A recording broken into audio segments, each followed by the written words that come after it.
Hello everyone, आज है 19 फरवरी और आज इस वीडियो में हम बात करने जा रहे हैं एनएचपीसी के बारे में। आज भी 4% की तेजी दिखाई है और ग्राफ काफी इंटरेस्टिंग है इसका। पहले एक बड़ी रफ्तार आई थी, शानदार तेजी दिखाई, 100 रुपए से भी ऊपर गया था। इंट्राडे में इसने 112 रुपए का लेवल छुआ था।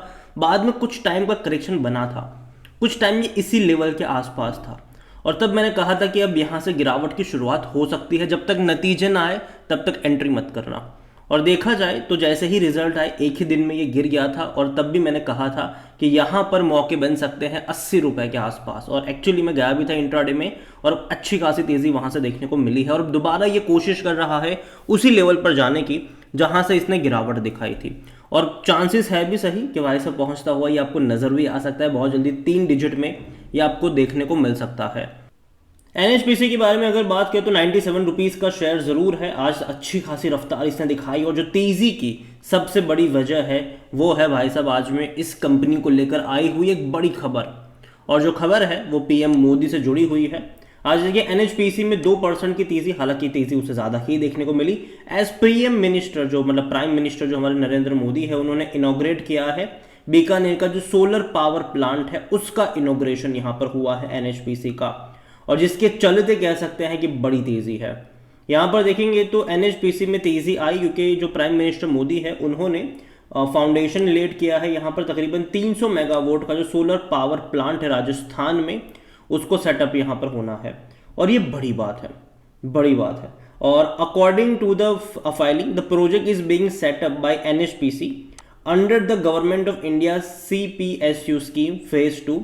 तो यहाँ पर टोटल इन्वेस्टमेंट भी जो है इस प्रोजेक्ट का वो 1732 करोड़ रुपए के आसपास का है।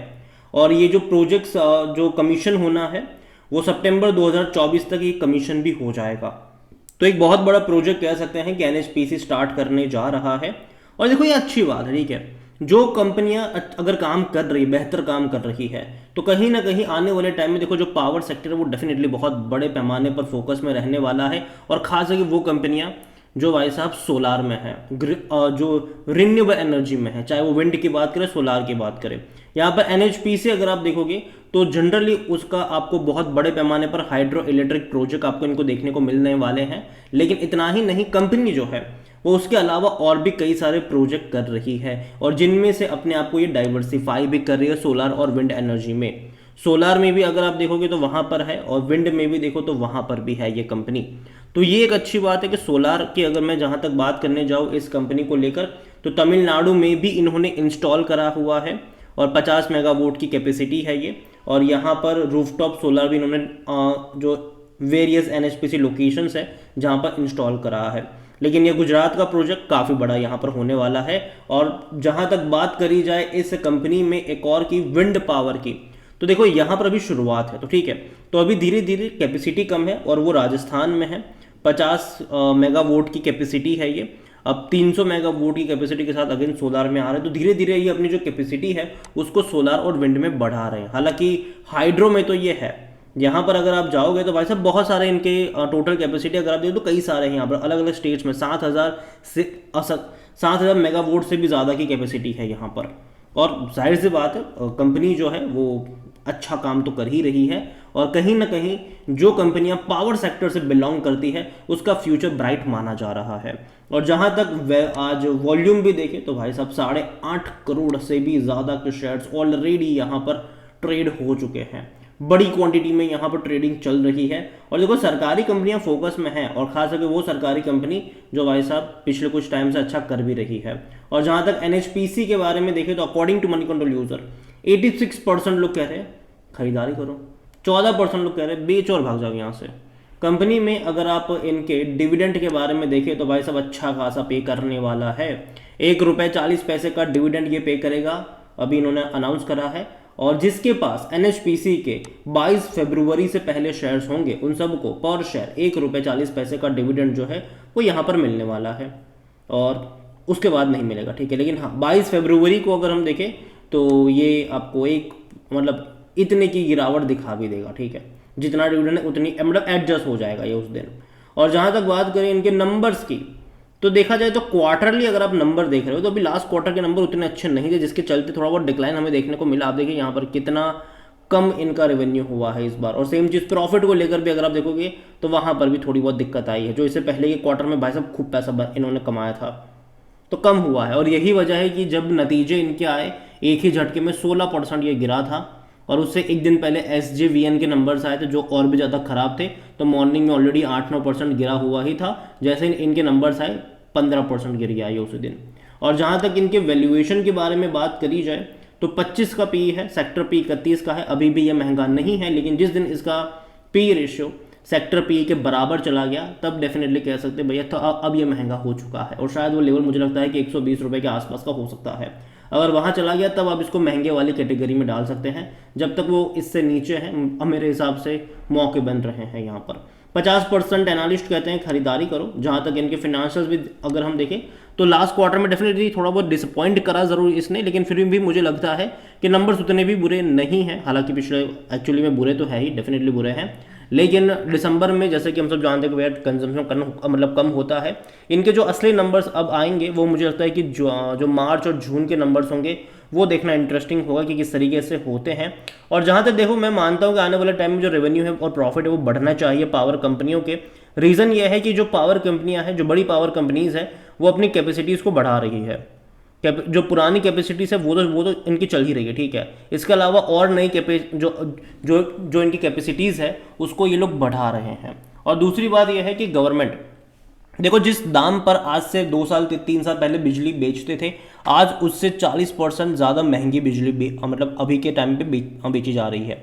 और गवर्नमेंट खरीद भी रहे हैं। इनके जो महंगी बिजली है वो गवर्नमेंट खरीद रही है। आगे भी जो बिजलियों के दाम होंगे वो डेफिनेटली ज़्यादा ही पे करेंगी गवर्नमेंट। और देखो गर्मी का माहौल वो माहौल होता है जहाँ पर कंजम्पशन बहुत ज़्यादा होता है और उसी के चलते कंजम्पशन कम ना हो, घट ना जाए, इसलिए गवर्नमेंट ज़्यादा पैसा भी पे कर दे कि भाई साहब बढ़ाओ कैपेसिटी, फुल कैपेसिटी पे काम करो आप लोग।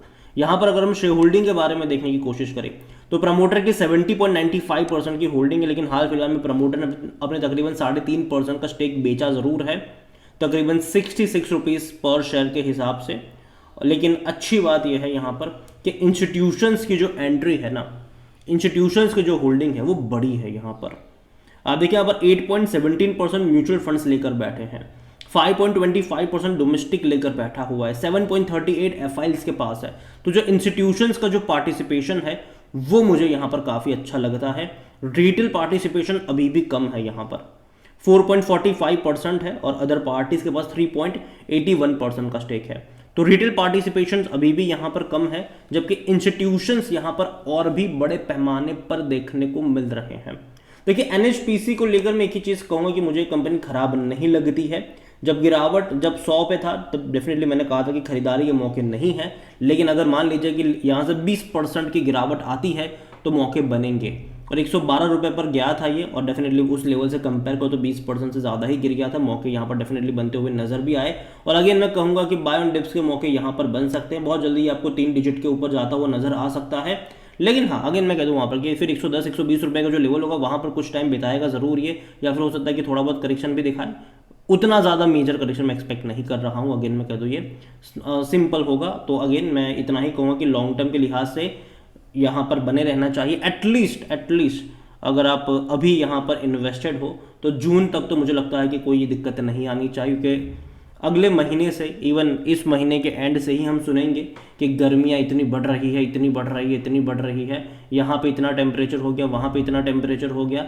न्यूज़ में ये खबरें चलने वाली है, और जब खबरें चलेगी तो साथ में ये भी बताएंगे कि भैया पावर में से कौन सी कंपनियाँ हैं जिसको फ़ायदा होगा इन सब का। और ऐसे में आपको टाटा पावर, अदानी पावर की भी खबरें नजर आएगी, और ऐसे में छोटी कंपनी NHPC भी डेफिनेटली लोगों के रडार पे ज़रूर होने वाले हैं। तो यहाँ पर अगर आप खरीदारी कर रहे हो तो अगेन मैं कहूँगा कि 1-2 महीने के बारे में आपको नहीं सोचना चाहिए।